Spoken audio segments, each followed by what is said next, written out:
Hello everyone, welcome to my YouTube channel A Tuitions. This is our third class of CMA Intermediate Group 2. इस class में हम अपना paper number 11 that is financial management start करने वाले हैं। तो इसका पेपर पैटर्न वगैरह वो हम बाद में सेकंड क्लास में देख लेंगे। अभी सबसे पहले हम अपना सब्जेक्ट स्टार्ट कर देते हैं, क्योंकि बाद में पेपर पैटर्न फिर हम मॉडल क्वेश्चन पेपर से देखेंगे, तो अभी देखने का मतलब नहीं है। इंपॉर्टेंट चैप्टर है, मैं वही स्टार्ट करवा रही हूँ स्टार्टिंग में। तो सबसे पहले तो what is financial management. Financial management है क्या, इसका मतलब क्या है। Financial management is managerial activity which is concerned with planning and controlling of the firms financial resources. नाम से पता चल रहा है हमें फाइनेंशियल मैनेजमेंट, मतलब हम बिजनेस के फाइनेंस को मैनेज करने वाले हैं फाइनेंशियल मैनेजमेंट में। ये एक मैनेजरियल एक्टिविटी है। Of course top level management का ये वर्क होता है, फाइनेंस को मैनेज करना। वर्कर्स को तो ये काम मिलेगा नहीं, तो ये एक मैनेजरियल एक्टिविटी है which is concerned with the planning and controlling of firms financial resources. मतलब हम फर्म के जो हमारे फाइनेंशियल रिसोर्सेज हैं, हमारी कैपिटल एसेट्स वगैरह, वो सब उसे हम प्लान करते हैं, कंट्रोल करते हैं फाइनेंशियल मैनेजमेंट में। हम देखते हैं कि हमें पैसा कहाँ से उठाना है, प्लानिंग करते हैं कैसे कैसे पैसा उठाना है, कौन कौन सा पैसा उठाना है, कहाँ कहाँ से उठाना है, और फिर उसे कंट्रोल भी करते हैं। मतलब देखते हैं उसे कहाँ पे यूटिलाइज़ करना हमारे लिए फ़ायदेमंद रहेगा, कहाँ पे हमें इसे यूज़ करना चाहिए, कहाँ पे हमें पैसा लॉन्ग टर्म में लगाना चाहिए, कहाँ शॉर्ट टर्म में लगाना चाहिए, वो सब प्लानिंग करते हैं हम फाइनेंशियल मैनेजमेंट में। अब देखो हम पैसा कहाँ कहाँ से उठा सकते हैं। एक बिज़नेस जो है वो पैसा कहाँ कहाँ से उठा सकता है। वो शेयर से पैसा उठा सकते हैं, डिबेंचर से पैसा उठा सकते हैं, लोन से पैसा उठा सकते हैं, और भी काफ़ी ज़्यादा सोर्सेज होते हैं जिससे वो पैसे उठा सकते हैं। अब इसमें डिसाइड करना है कि बिज़नेस को किस सोर्स से कितना पैसा उठाना चाहिए। लोन से ज़्यादा पैसा उठाना चाहिए या शेयर से ज़्यादा पैसा उठाना चाहिए, या दोनों से इक्वल पैसा उठाना चाहिए। ये सब डिसीजन हम फाइनेंशियल मैनेजमेंट में करते हैं। हम अपना फाइनेंशियल मैनेजमेंट जब पढ़ के ख़त्म कर देंगे तब आपको समझ आ जाएगा पूरा अच्छे से कि आपको किसी सिचुएशन में कहाँ से पैसा उठाना चाहिए और कितना पैसा उठाना चाहिए। From the above definition two aspects of financial management are quite apparent. आपने जो भी डेफिनेशन पढ़ी उससे आपको ये दो चीज़ें समझ आएंगी कि फाइनेंशियल मैनेजमेंट डील करता है प्रोक्यूरमेंट ऑफ फंड्स से and effective utilization of funds से। मतलब प्रोक्यूरमेंट मतलब आप फंड्स कलेक्ट कहाँ से करोगे, आपके पास पैसा आएगा कहाँ से, और उसकी जब आपके पास पैसा आ गया तो उसको आपको यूटिलाइज़ कैसे करना है, कहाँ कहाँ पे कैसे कैसे उसे यूज़ करना है। तो ये दो चीज़ें को हम फाइनेंशियल मैनेजमेंट में डील करते हैं। प्रोक्यूरमेंट ऑफ फंड का मतलब हो जाता है it indicates determining the sources of funds, deciding on the method of raising funds. सबसे पहले आपको देखना है कि आपके पास कौन कौन से सोर्सेज ऑफ फंड्स हैं। शेयर्स एक आपके पास सोर्स है, एक डिबेंचर्स आपके पास सोर्स है, एक लोन आपके पास सोर्स है, और भी कितने सारे सोर्स होते हैं आउटसाइड पार्टीज से लेने के या इनसाइड अपने मेंबर्स से लेने के। काफ़ी ज़्यादा सोर्सेज होते हैं। जो जितने भी आपके पास सोर्स हैं वो सोर्स आपको डिटरमाइन करने हैं कि कौन कौन से आपके पास सोर्स हैं। फिर आपको डिसाइड करना है कि इन अवेलेबल सोर्सेज में से मुझे एग्जैक्टली कौन से सोर्स से कितना पैसा उठाना है, उसे हम कहते हैं प्रोक्यूरमेंट ऑफ फंड्स। नेक्स्ट है effective utilization of fund. Effective utilization of fund मतलब it implies the investment decision, capital budgeting decision, working capital management decisions. अब आपके पास पैसा आ गया, जितना आपको बिजनेस में पैसा चाहिए था उतना अब आपके पास आ गया।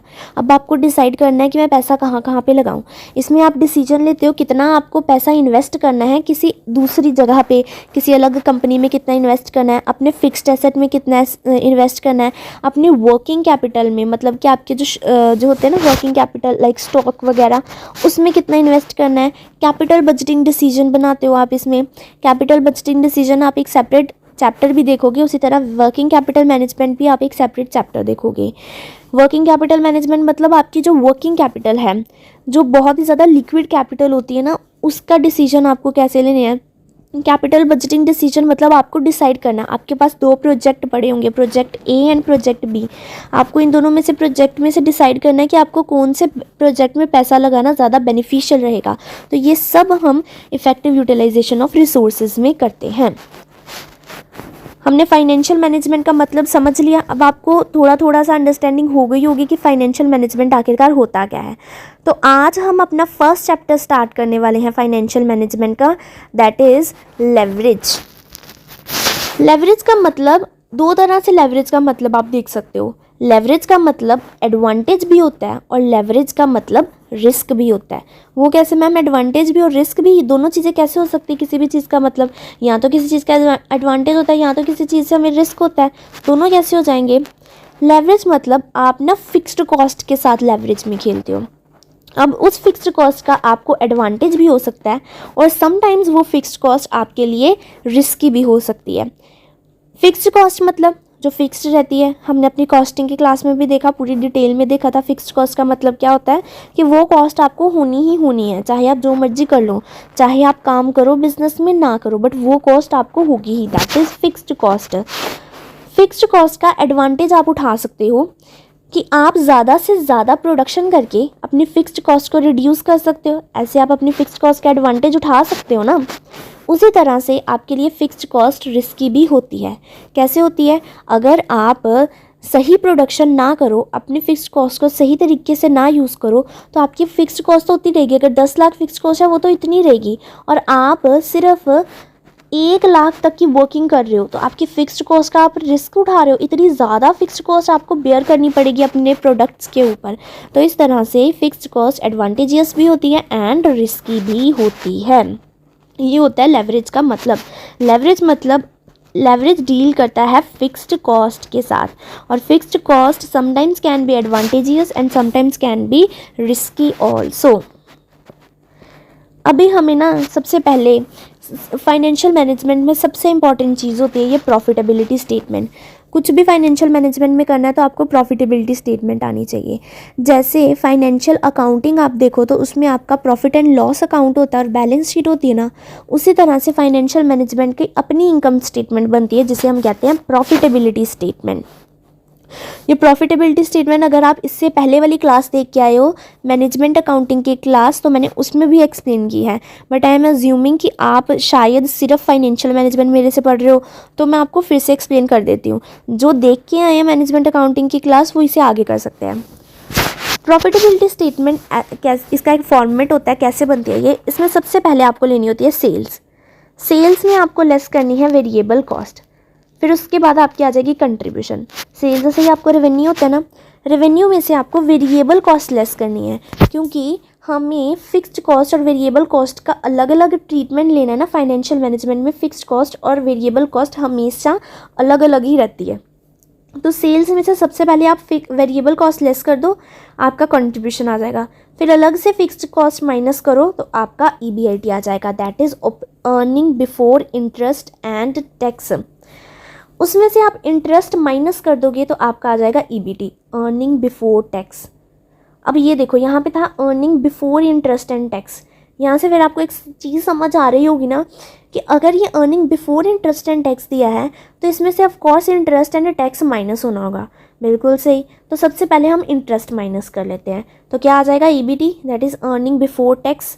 उसमें से हम फिर टैक्स माइनस कर लेंगे तो क्या आ जाएगा? अर्निंग आफ्टर टैक्स, या जिसे हम प्रॉफिट आफ्टर टैक्स भी कहते हैं, पैट और ईट। ठीक है, ये हमने यहाँ पे इंटरेस्ट को माइनस नहीं किया क्योंकि हमें इस इंटरेस्ट को अलग से दिखाना है ताकि हमें पता चल सके कि हमारा लॉन्ग टर्म डेट कितना है। लॉन्ग टर्म डेट के ऊपर इंटरेस्ट मिलता है ना, इसीलिए हमने इंटरेस्ट को अलग से दिखाया है। और टैक्स तो दिखता ही अलग से है हमेशा से। नॉर्मल आप प्रॉफिट एंड लॉस अकाउंट देखोगे तो टैक्स अलग से ही दिखता है। अब आपके पास प्रॉफिट आफ्टर टैक्स आ गया ना। अगर आप नॉर्मल अपना प्रॉफिट एंड लॉस अकाउंट देखो तो उसमें सिर्फ यहीं तक होता है। उसके बाद जो आपका डिविडेंड वगैरह जाना होता है वो profit and loss appropriation account में बनता है, बट इसमें एक ही स्टेटमेंट में सब बनेगा।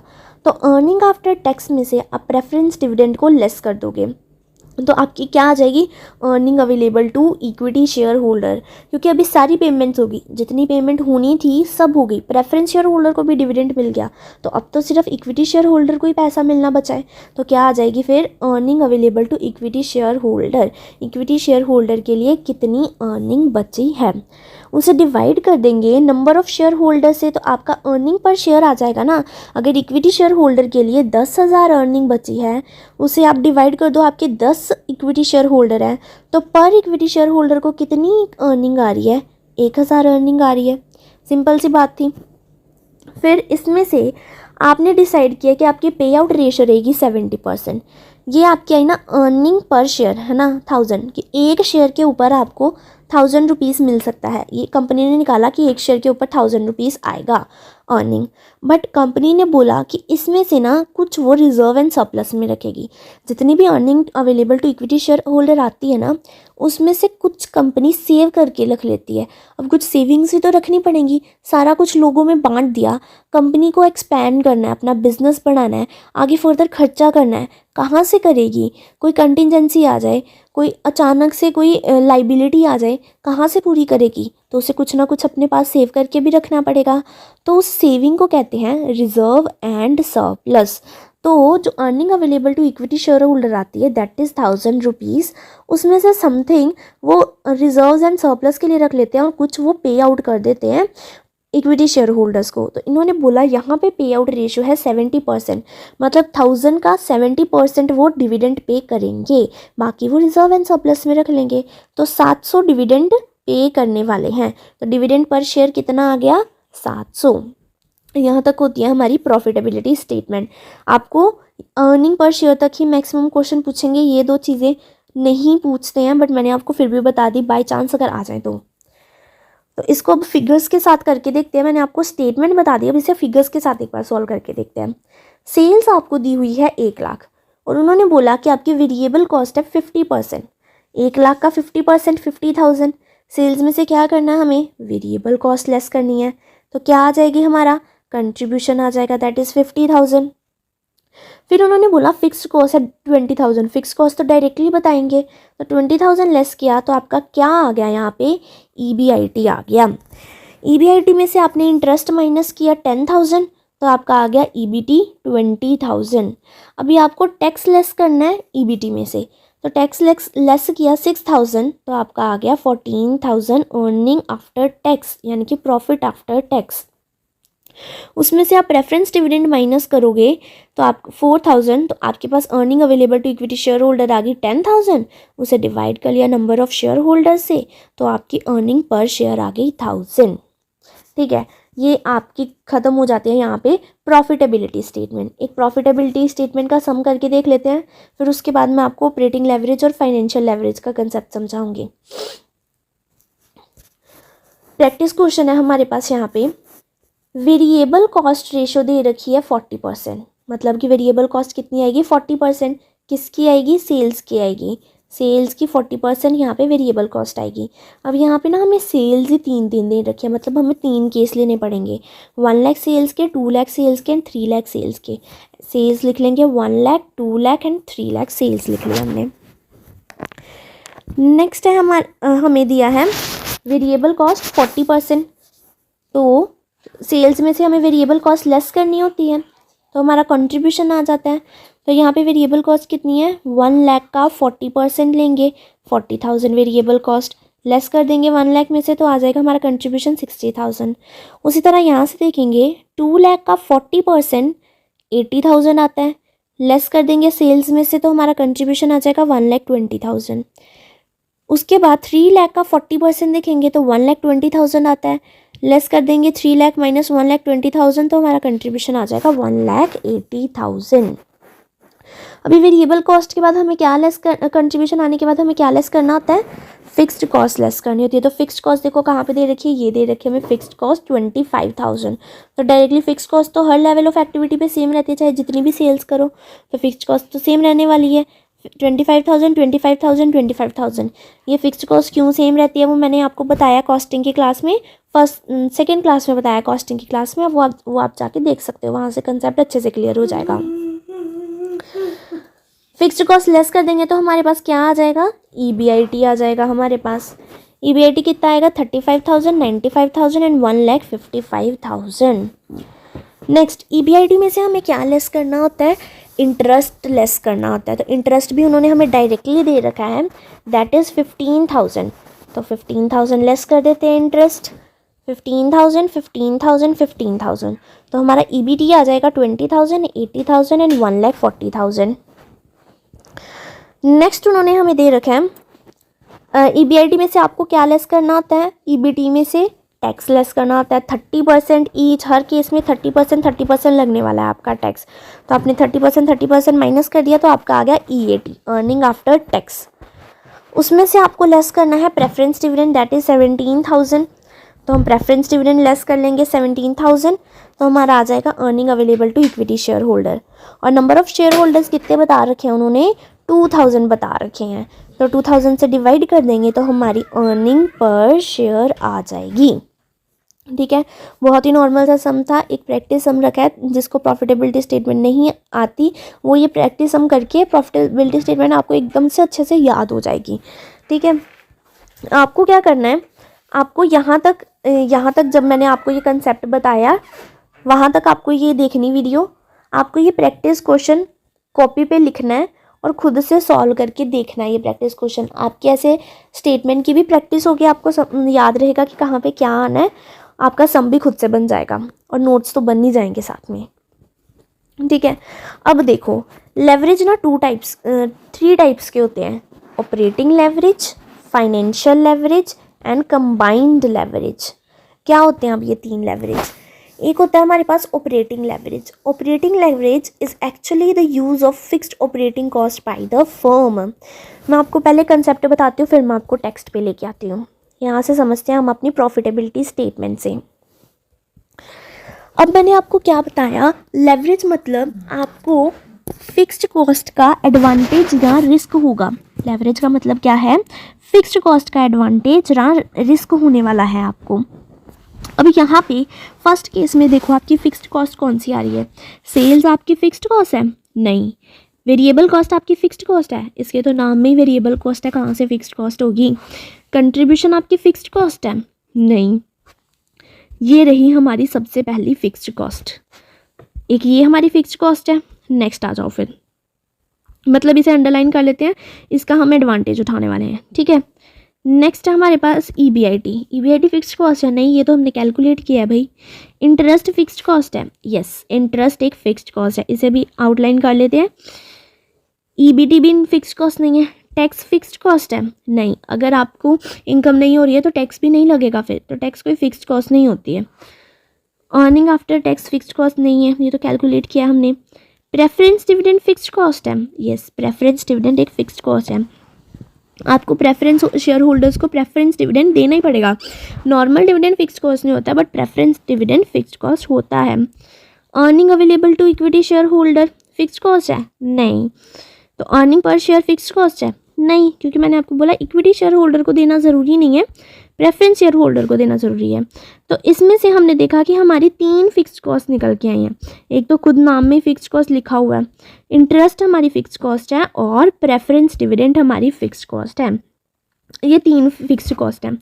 अब हम लेवरेज में मतलब इन्हीं तीनों के साथ डील करने वाले हैं, क्योंकि लेवरेज मतलब फिक्स्ड कॉस्ट का एडवांटेज ना रिस्क। तो सबसे पहले इन तीनों फिक्स्ड कॉस्ट में से फाइनेंस से रिलेटेड फिक्स्ड कॉस्ट कौन सी है? ये जो नॉर्मल फिक्स्ड कॉस्ट यहाँ पे हमें दे रखी है, क्या ये फाइनेंस से रिलेटेड है? नहीं, ये हमारी normal day to day operations से रिलेटेड फिक्स्ड कॉस्ट है। इसीलिए इस फिक्स्ड कॉस्ट को हमने नाम दिया ऑपरेटिंग लेवरेज का, क्योंकि ये हमारे डे टू डे ऑपरेशंस से रिलेटेड है। नेक्स्ट, इंटरेस्ट आपकी फिक्स्ड कॉस्ट है, ठीक है।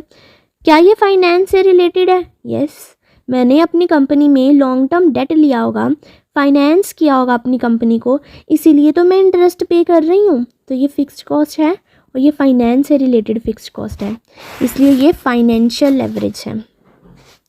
प्रेफरेंस डिविडेंड हमारी फिक्स्ड कॉस्ट है, यस। क्या ये फाइनेंस से रिलेटेड है? यस, ये फाइनेंस से रिलेटेड है। मैंने प्रेफरेंस शेयर कैपिटल से पैसा उठाया, अब उन्हें प्रेफरेंस डिविडेंड पे कर रही हूँ, तो ये फाइनेंस से रिलेटेड हुई ना, तो ये भी हमारी फाइनेंशियल लेवरेज का पार्ट बनेगी। दो कॉस्ट हमारी फाइनेंशियल लेवरेज की कॉस्ट है और एक कॉस्ट हमारी ऑपरेटिंग लेवरेज की कॉस्ट है। ये आपको समझ आया कि क्यों ये ऑपरेटिंग लेवरेज की कॉस्ट है और क्यों ये फाइनेंशियल लेवरेज की कॉस्ट है। सिंपल कंसेप्ट था, ठीक है।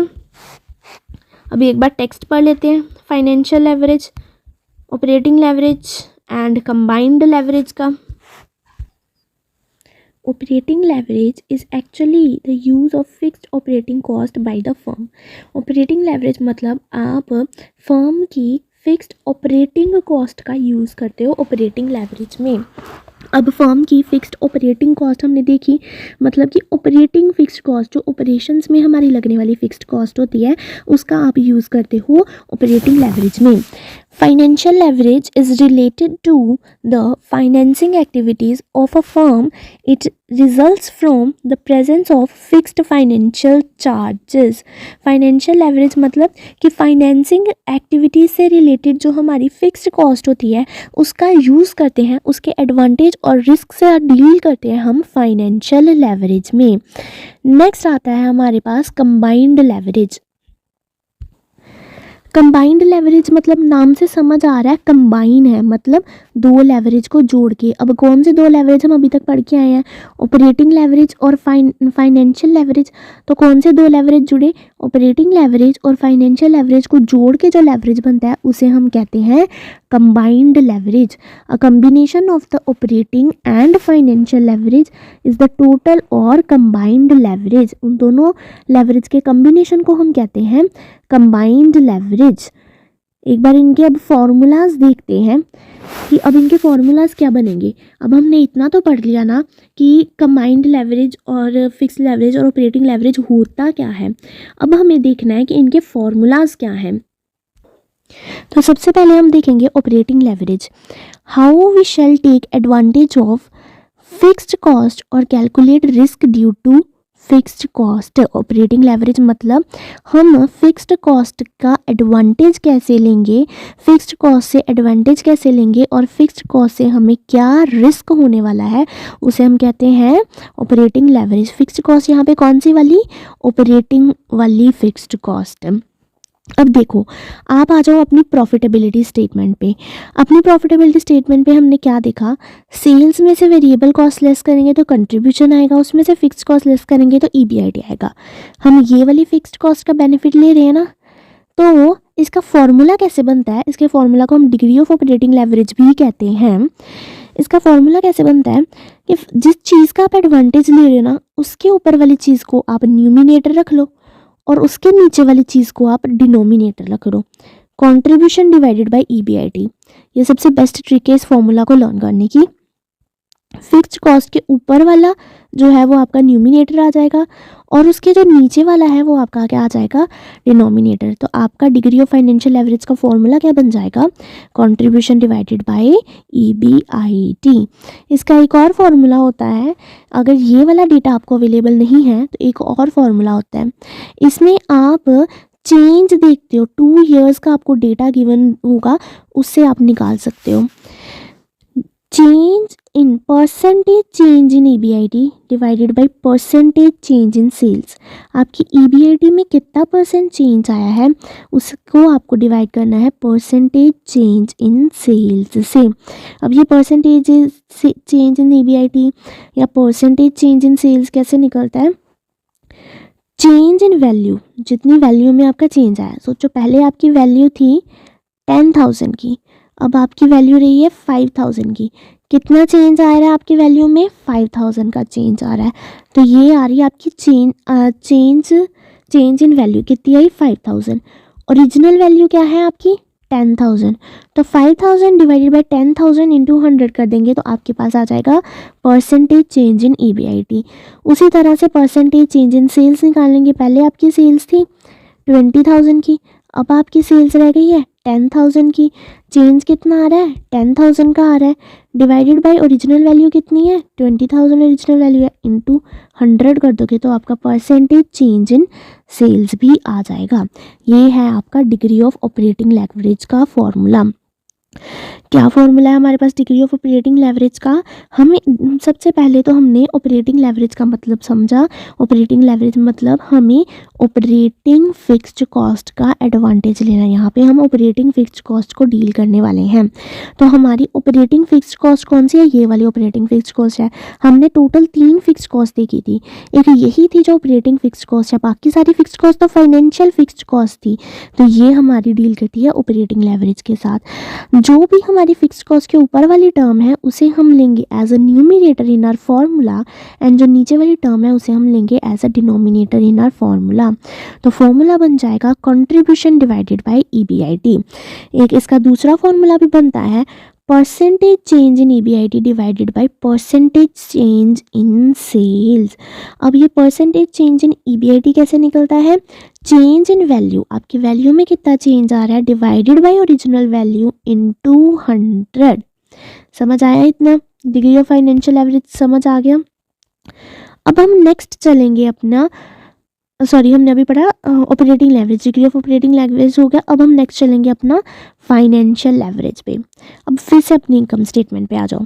इनकम स्टेटमेंट में हमने देखा था ईबीआईटी तक हमने ऊपर देख लिया, फिर हमने ईबीआईटी से लेस किया इंटरेस्ट, आ गया ईबीटी, फिर टैक्स लेस किया आ गया ईएटी, फिर प्रेफरेंस डिविडेंड लेस किया फिर आ गया earning available to equity share holders.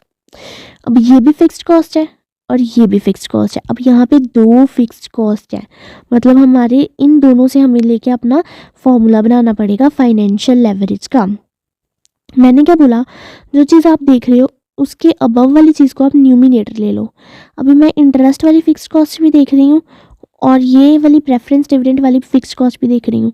इन दोनों के सुप्रीम, इन दोनों के ऊपर क्या आ रहा है, ईबीआईटी ही आ रहा है। सबसे ऊपर ईबीआईटी आ रहा है ना, इसके ऊपर भले ईएटी, इस प्रेफरेंस डिविडेंड के ऊपर भले ईएटी आ रहा है, बट ईएटी के भी ऊपर तो ईबीआईटी आ रहा है ना, और इंटरेस्ट के ऊपर भी ईबीआईटी आ रहा है। तो इसलिए हम अपने न्यूमिनेटर में लेंगे ईबीआईटी को।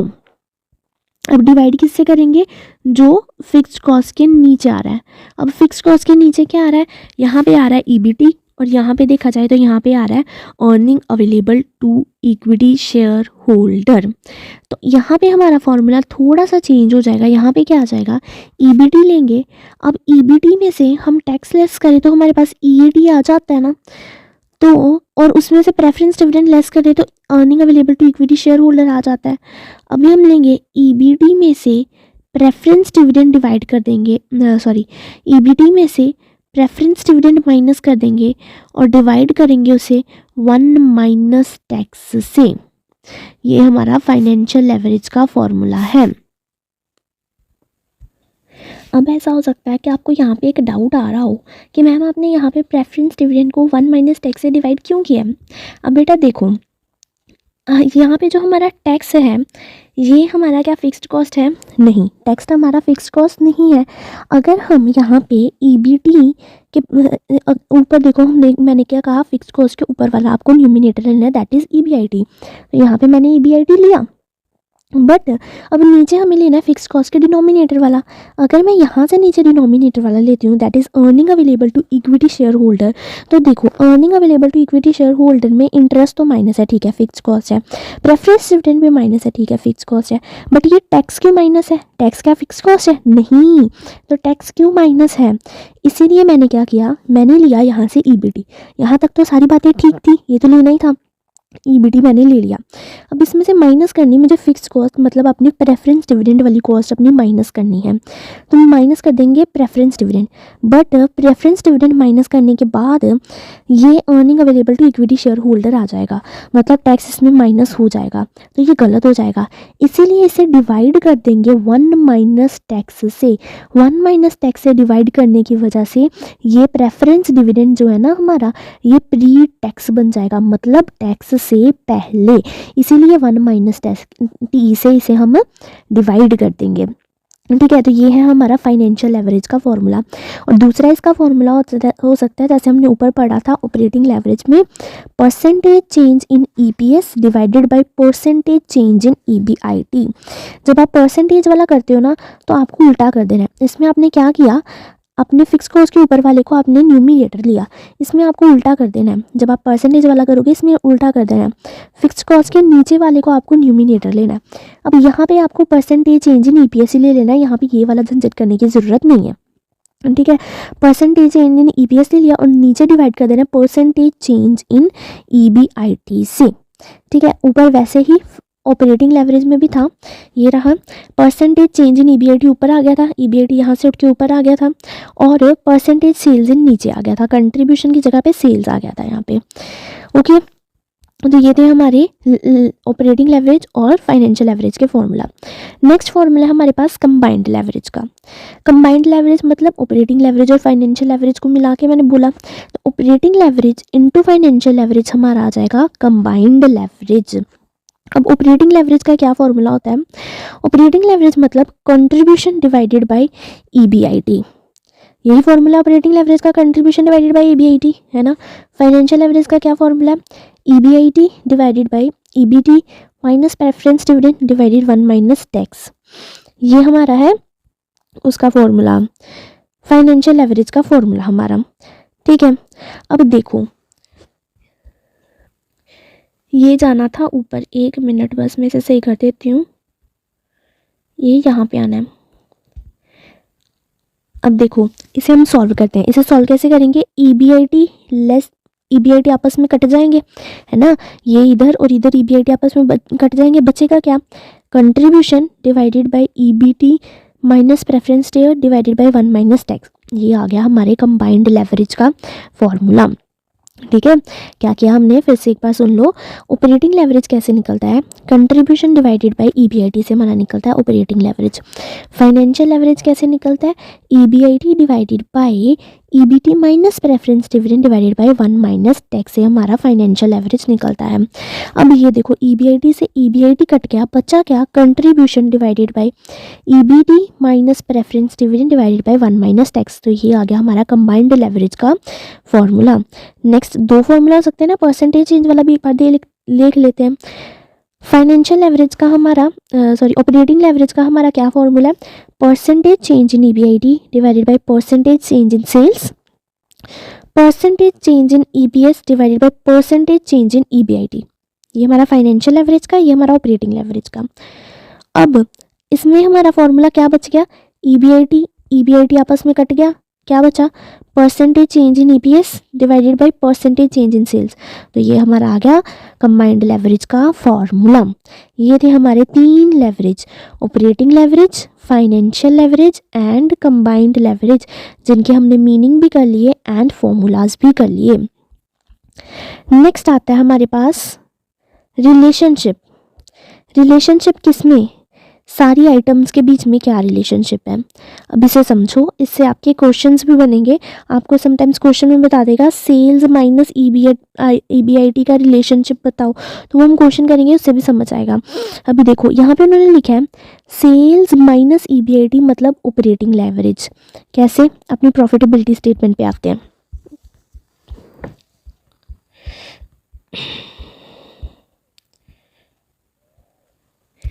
ये देखो उन्होंने बोला सेल्स माइनस ईबीआईटी से निकलेगा ऑपरेटिंग लेवरेज। अब सेल्स और ईबीआईटी के बीच में कौन सी फिक्स्ड कॉस्ट आ रही है? ये वाली फिक्स्ड कॉस्ट आ रही है। ये फिक्स्ड कॉस्ट कौन सा लेवरेज बताती है हमें? ऑपरेटिंग लेवरेज बताती है। तो सेल्स माइनस ईबीआईटी से हमें ऑपरेटिंग लेवरेज निकालना है। नेक्स्ट है हमारे पास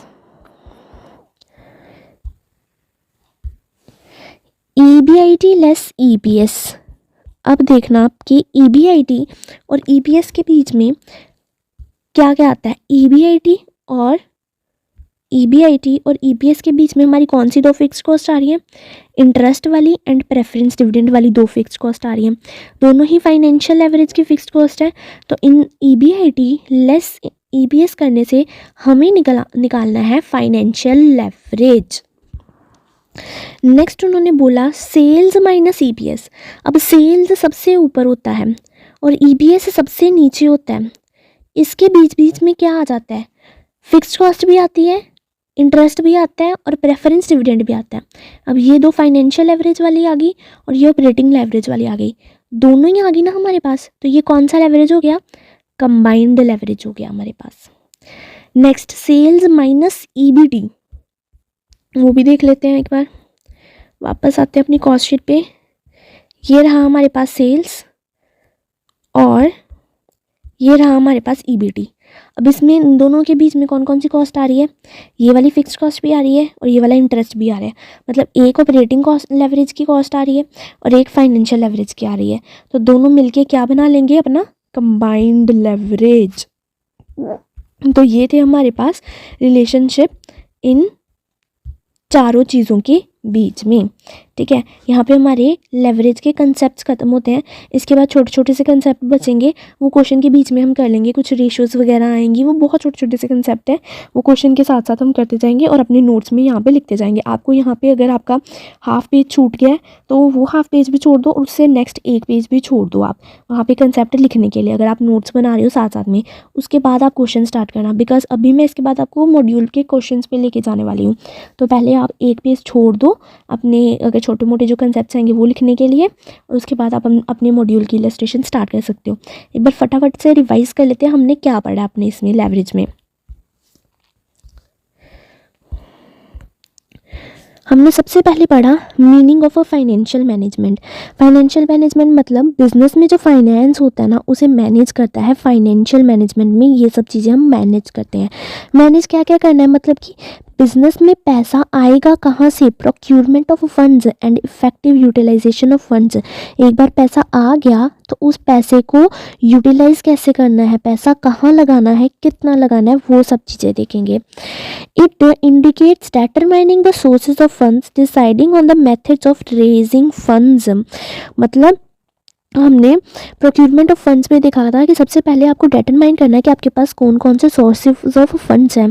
फिर आपको देखना है कि उन सोर्सेज में से आप कौन से सोर्सेज से कितना कितना पैसा उठाओगे। और इफेक्टिव यूटिलाइजेशन ऑफ फंड्स में हमने क्या देखा था कि हमने अब जो पैसा उठा लिया है उसे कहाँ कहाँ पे हमें इन्वेस्ट करना है। इन्वेस्टमेंट डिसीजंस लेंगे, कैपिटल बजटिंग डिसीजंस लेंगे एंड वर्किंग मैनेजमेंट डिसीजंस लेंगे। फिर हम अपने चैप्टर पे जंप कर गए थे सीधा, दैट इज़ लेवरेज। लेवरेज का मतलब देखा था हमने, लेवरेज मतलब किसी भी चीज़ का एडवांटेज और उसका रिस्क। अब किस चीज़ का एडवांटेज और रिस्क, फिक्स्ड कॉस्ट का। फिक्स्ड कॉस्ट का एडवांटेज भी हो सकता है और रिस्क भी हो सकता है। एडवांटेज कैसे हो सकता है कि अगर हम अपनी सही लेवल पे प्रोडक्शन इंक्रीज़ करेंगे तो फिक्स्ड कॉस्ट से हम एडवांटेज ले सकते हैं, और अगर हम सही डिसीजंस ना लें तो हमें फिक्स्ड कॉस्ट रिस्क बेयर करवा सकती है, क्योंकि फिक्स्ड कॉस्ट तो फिक्स्ड है, आप कुछ भी कर लो वो कॉस्ट आपको बेयर करनी ही पड़ेगी। तो यूँ ना हो कि आप एकदम ही लॉस बेयर करने जाओ। तो इसीलिए लेवरेज का मतलब एडवांटेज भी होता है एंड रिस्क भी होता है। फिर हमने देखी थी अपनी प्रॉफिटेबिलिटी स्टेटमेंट।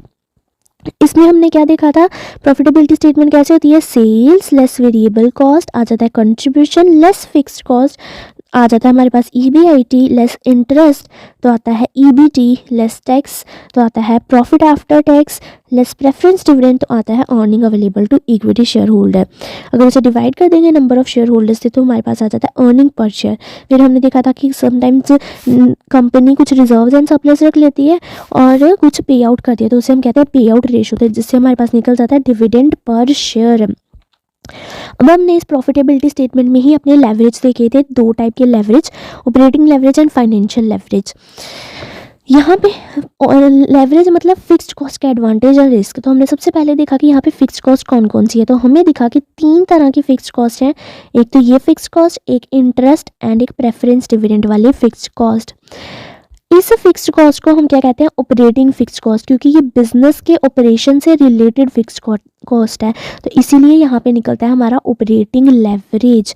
और ये बाकी जो ये 2 फिक्स्ड कॉस्ट हैं ये हमारी बिजनेस में फाइनेंस से रिलेटेड कॉस्ट है, और इसी से हमारा निकलता है फाइनेंशियल लेवरेज। फिर हमने देखा था एक अपना प्रैक्टिस क्वेश्चन किया था इनकम स्टेटमेंट के ऊपर। फिर हमने अपने लेवरेज के मीनिंग देखे थे इन तीनों के, और हम अपने फॉर्मूलाज पे आ गए थे। हमने सबसे पहले देखा था DOL का फॉर्मूला। मैंने कहा था कि ये fixed cost, operating fixed cost का हम बेनिफिट लेने वाले हैं, तो इससे ऊपर वाले को हम न्यूमिनेटर रखेंगे और इससे नीचे वाले को हम डिनोमिनेटर रखेंगे। तो कंट्रीब्यूशन डिवाइड EBIT हमारे पास आ गया था ऑपरेटिंग लेवरेज का फॉर्मूला। देन एक और फॉर्मूला होता है ऑपरेटिंग लेवरेज का, that is percentage change in EBIT divided by percentage change in sales. अब ये कैसे बना था कि अगर अब आपका जो अल्टीमेट नीचे वाली चीज़ है उसे आप न्यूमिनेटर रख दोगे, अल्टीमेट नीचे वाली, और अल्टीमेट ऊपर वाली चीज़ को आप डिनोमिनेटर रख दोगे। यहाँ पे अब कॉन्ट्रीब्यूशन नहीं हमें लेनी है, अल्टीमेट ऊपर वाली चीज़ लेनी है, that is percentage change in sales, और न्यूमिनेटर में क्या आ जाएगा, percentage change in EBIT, ultimate नीचे वाली चीज़। अब ये परसेंटेज चेंज कैसे निकलता है, आपकी कितना वैल्यू में चेंज हो रहा है, divided by original value into 100 से। फिर हमने अपना फाइनेंशियल लेवरेज का फॉर्मूला देखा। फाइनेंशियल लेवरेज का फॉर्मूला क्या होता है, EBIT divided bye EBT minus preference dividend divided by 1 minus tax. अब फाइनेंशियल लेवरेज में भी हमारी कॉस्ट कौन सी आ रही है, प्रेफरेंस डिविडेंड और इंटरेस्ट। अगर इससे ऊपर वाला देखें तो अर्निंग आफ्टर टैक्स बनती है, बट इससे भी ऊपर वाला देखें तो EBIT बनता है, क्योंकि इंटरेस्ट से ऊपर EBIT है, तो हमने EBIT को न्यूमिनेटर लिया। अब डिनोमिनेटर में हमें थोड़ी प्रॉब्लम आ गई थी। क्या प्रॉब्लम आई थी, यहाँ पे तो चलो ठीक है EBT ले लेंगे, बट यहाँ पे अगर हम earning available to equity share holder लेते हैं तो टैक्स माइनस हो जाता है, और टैक्स तो कोई फिक्स्ड कॉस्ट नहीं है। तो उस केस में हमें क्या करना है, इस प्रेफरेंस डिविडेंड को प्री टैक्स बनाना पड़ेगा। EBT तक तो कोई दिक्कत नहीं है, इसमें तो टैक्स नहीं माइनस है, तो EBT तो वैसे का वैसे लिख दिया, बट हमें ये फिक्स्ड कॉस्ट भी तो माइनस करनी है, प्रेफरेंस डिविडेंड भी तो माइनस करना है ना। तो प्रेफरेंस डिविडेंड माइनस करके इसे प्री टैक्स बना देंगे, मतलब टैक्स से पहले। कैसे बनाएंगे, डिवाइडेड बाय 1 माइनस टैक्स करके। ठीक है, एक दूसरा फॉर्मूला हो सकता है इसका चेंज, परसेंटेज चेंज वाला। अब मैंने क्या बोला, जो आपकी फिक्स्ड कॉस्ट है उसका अल्टीमेट नीचे वाला लेना है। अब अल्टीमेट नीचे वाला तो earning available to equity share holder ही बनता है, तो अल्टीमेट नीचे वाला तो EPS ही बनता है ना, उससे नीचे तो कुछ भी नहीं है। ये देखो अल्टीमेट नीचे वाला EPS ही बन रहा है, तो परसेंटेज चेंज इन EPS, और अल्टीमेट ऊपर वाला तो हमारा EBIT ही बन रहा है, तो परसेंटेज चेंज इन EBIT। ये भी एक फॉर्मूला होता है फाइनेंशियल लेवरेज का। फिर हमने देखा अपना कंबाइंड लेवरेज। कंबाइंड लेवरेज मतलब operating leverage into financial leverage. तो हमने अपने ऑपरेटिंग लेवरेज का फॉर्मूला लिख लिया, फाइनेंशियल लेवरेज का फॉर्मूला लिख लिया। यहाँ पे EBIT आपस में कट गया, तो फॉर्मूला क्या बन गया, कंबाइंड लेवरेज का contribution divided by EBIT minus preference dividend divided by 1 minus tax. उसी तरह से हमने परसेंटेज वाला फॉर्मूला भी देख लिया। उसके बाद हमने रिलेशनशिप देखे थे, सेल्स माइनस EBIT में, सेल्स माइनस EPS में, EBIT माइनस EPS में, और सेल्स माइनस EBT में। और यहाँ पे हमारे फाइनेंशियल लेवरेज के मोटे मोटे कंसेप्ट खत्म हो जाते हैं। अब हम चलते हैं अपने मॉड्यूल की तरफ। तो अब हम देखते हैं अपना मॉड्यूल का इलस्ट्रेशन नंबर 9। तो इसमें क्या बोला है, calculate the operating leverage for each of the 4 firms A, B, C and D। आपको 4 फर्म दी है A, B, C और D। इन चारों फर्म का आपको क्या कैलकुलेट करना है, ऑपरेटिंग लेवरेज कैलकुलेट करना है, मतलब DOL कैलकुलेट करना है। फटाफट हम देख लेते हैं अपने डिग्री ऑफ ऑपरेटिंग लेवरेज की क्या फॉर्मूला होता है। हमारे डिग्री ऑफ ऑपरेटिंग लेवरेज का कंट्रीब्यूशन डिवाइडेड बाय EBIT, ये होता है हमारे डिग्री ऑफ ऑपरेटिंग लेवरेज का फॉर्मूला। तो यही हम यूज़ करने वाले हैं। ठीक है, अभी क्वेश्चन में हमें क्या क्या गिवन है, from the following price and cost data. हमें सेल्स प्राइस दिया रखा है, वेरिएबल कॉस्ट दे रखा है और फिक्स्ड कॉस्ट दे रखा है। हम बड़े अपने आराम से कंट्रीब्यूशन भी निकाल सकते हैं एंड EBIT भी निकाल सकते हैं। कैसे निकालेंगे, सबसे पहले फॉर्म A का निकालेंगे। कैसे निकालेंगे, 20 दे रखा है हमें सेल्स प्राइस पर यूनिट, और हमें वेरिएबल कॉस्ट दे रखी है 6। Total number of unit sold कितनी है, 5000 है। 20 इंटू 5000, टोटल हमारे पास सेल्स आ जाएगी। 6 इंटू 5000 टोटल वेरिएबल कॉस्ट आ जाएगी, है ना। सेल्स लेस वेरिएबल कॉस्ट करेंगे, कंट्रीब्यूशन आ जाएगा, लेस फिक्स्ड ऑपरेटिंग कॉस्ट करेंगे तो हमारे पास EBIT आ जाएगा। देखते हैं नीचे, तो ऐसे ही किया है इन्होंने। सेल्स 5000, सेल्स रेवेन्यू कितना आ गया, सेल्स की यूनिट कितनी है 5000, 5000, 5000 एंड 5000। तीनों केसेस में 5000 है हमारी सेल्स की unit. Wait a second,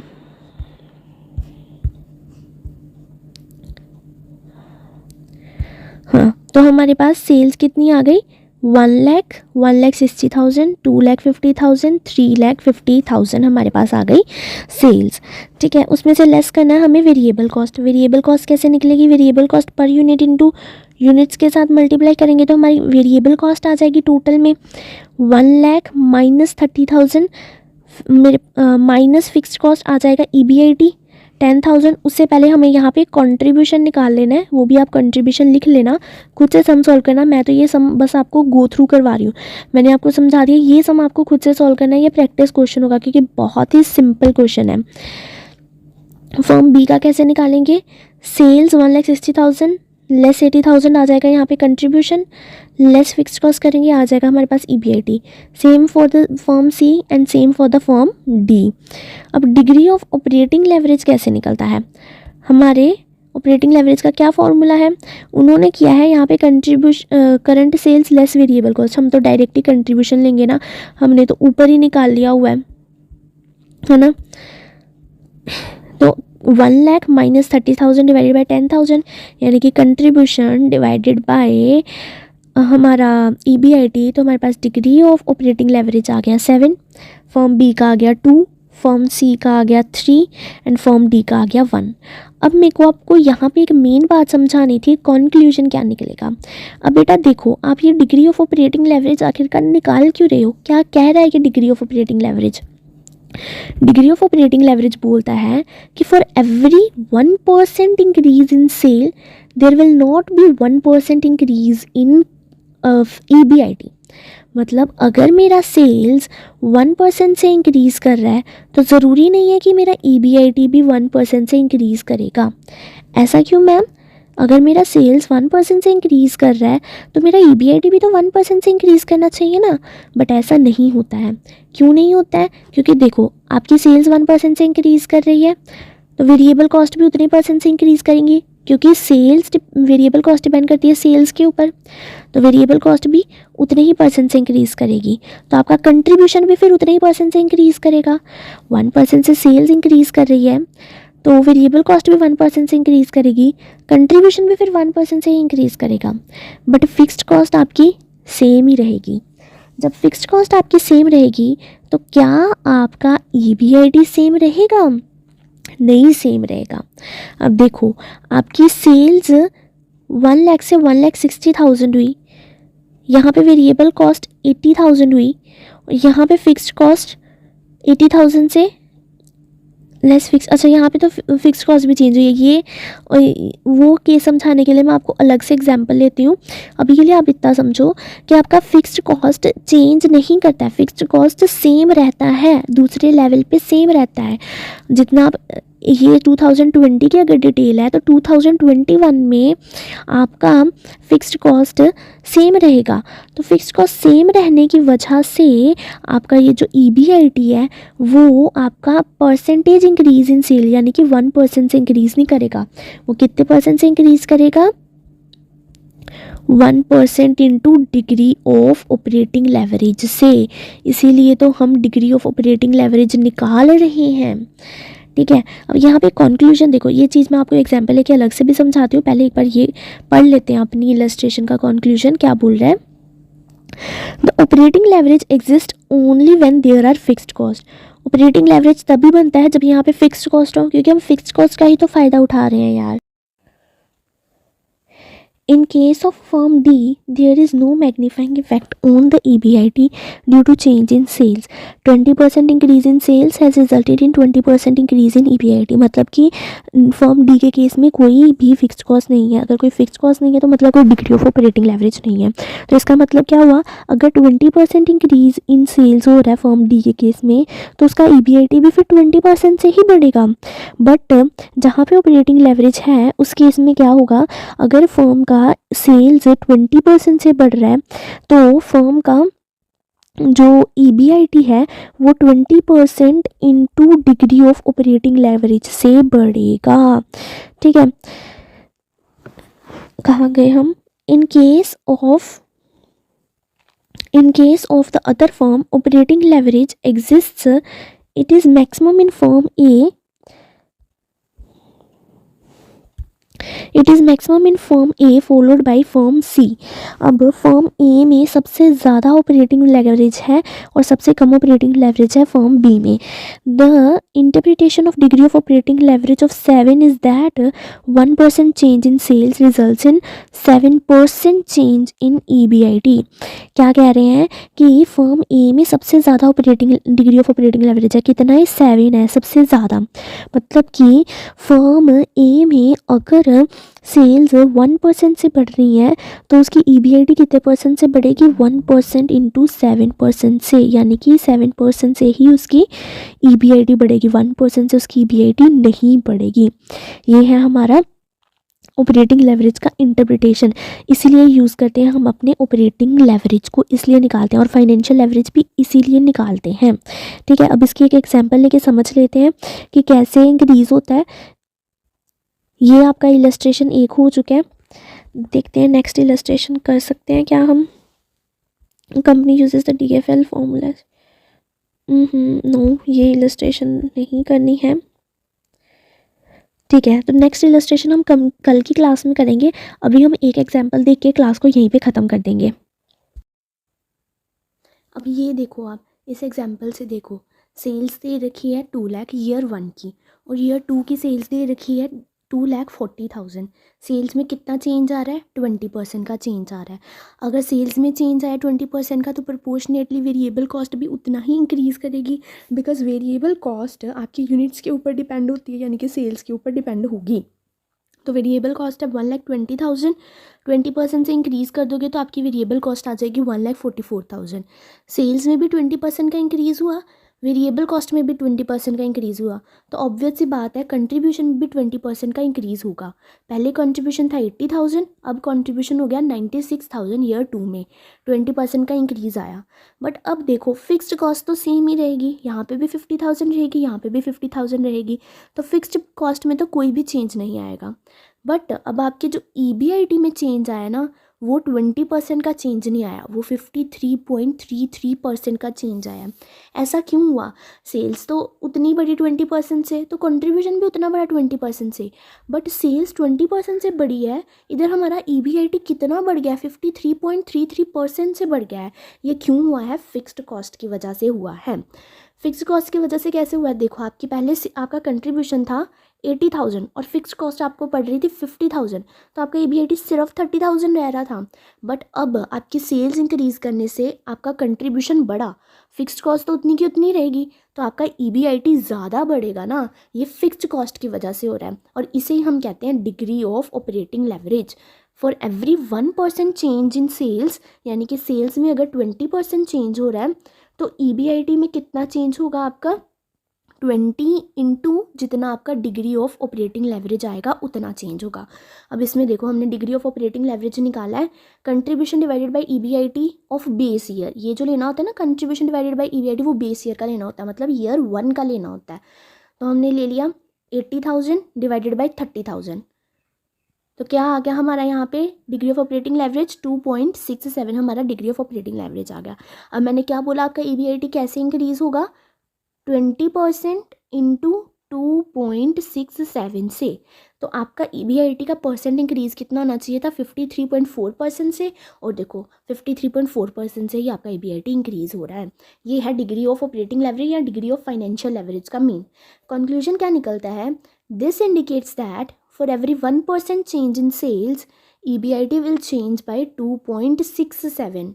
All of this is because of fixed cost present in cost structure leading to operating risk। ये सब किसकी वजह से हो रहा है, क्योंकि हमारे cost structure में fixed cost present है। अब आपने ये जो फार्मूला लिखा है ना, यहाँ पे आप लिख लो कि ये सारे फार्मूला, ये जो आपको लेना है, ये आपको लेना है बेस ईयर का। आपके पास जगह हो गया, वहाँ पे लिख लेना, ये आपको लेना है बेस ईयर का, ठीक है। उसी तरह से ये वाला फॉर्मूला भी आपको लेना है बेस ईयर का। जिस ईयर का आप निकाल रहे हो, जैसे 2022 का इस केस में निकाला मैंने, उस ईयर का नहीं लेना है आपको। ये ईयर 2 का मैंने निकाला ना यहाँ पे, इसी ईयर का मैंने कंट्रीब्यूशन और ईबीआईटी नहीं लिया, बेस ईयर का लिया, मतलब पीछे वाले ईयर का लिया। यहाँ पे आपका लेवरेज चैप्टर का कंसेप्ट खत्म होता है, जिसके साथ मैंने एक क्वेश्चन प्रैक्टिस भी कर लिया है। अब हम कल की क्लास में मॉड्यूल के इलस्ट्रेशन सॉल्व कर रहे होंगे। उससे पहले आप एक बार घर पे खुद से मॉड्यूल के इलस्ट्रेशन सॉल्व करने की प्रैक्टिस करना। जो नहीं क्वेश्चन बनेगा वो वीडियो में, नेक्स्ट वीडियो में आके देखना। अगर आपके सारे क्वेश्चन बन जाएंगे तो वीडियो मत खोलना वो वाली, क्योंकि इससे आपकी ही प्रैक्टिस होगी। तो मिलते हैं कल की क्लास के लिए। आज के लिए इतना ही इनफ है। चैनल को सब्सक्राइब कर लेना, वीडियो को लाइक कर देना और अपने फ्रेंड्स के साथ शेयर कर देना। Bye bye, take care.